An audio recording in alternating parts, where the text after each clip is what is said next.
শাবনূর নাকি মৌসুমী, ববিতা নাকি শাবানা, কাকে বেশি পছন্দ আপনাদের? যাই হোক, আমরা জানবো এদের সম্পর্কে। আমাদের অল সুপার ডুপারের সঙ্গেই থাকুন। সবাইকে শুভেচ্ছা অল সুপার ডুপারের পক্ষ থেকে।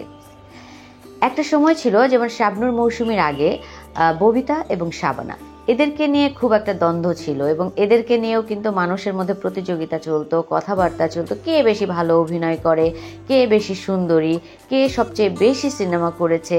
তো এই জিনিসগুলো নিয়ে কিন্তু খুবই একটা আলোচনা চলতো এবং ববিতা, শাবানা এদের নিজেদের মধ্যে কিন্তু কোনো দ্বন্দ্ব নেই, এরা খুব ভালো সম্পর্ক এদের।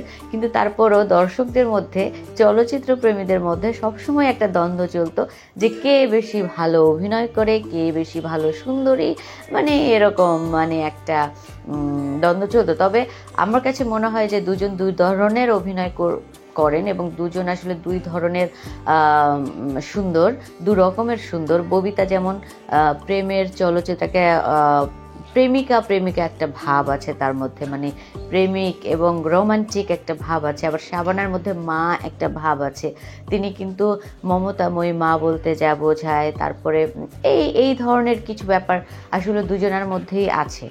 দুজনের দুরকম দক্ষ। এবারে মৌসুমী এবং শাবনূরকে নিয়ে তো এখনও চর্চা আছে যে কে বেশি ভালো। আমি তো ফ্যান পেজগুলা সবসময় দেখি মৌসুমী এবং শাবনূরের, সেখানে কিন্তু তাদের মৌসুমী শাবনূর এদের মধ্যে কোনো দ্বন্দ্ব নেই, কিন্তু ভক্তদের মাঝে দ্বন্দ্ব চলতেই থাকে। কে বেশি সিনেমা করেছে, কে বেশি সুন্দরী, তারপরে কে বেশি ভালো অভিনয় জানে।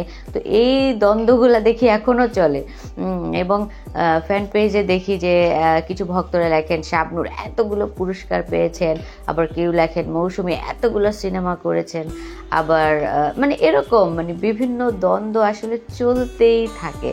তো যাই হোক, আপনাদের আসলে কাকে ভালো লাগে বা আপনারা কি দেখতে চান আমাদের কমেন্ট বক্সে জানিয়ে দিন। আমরা আপনাদের সাথেই আছি।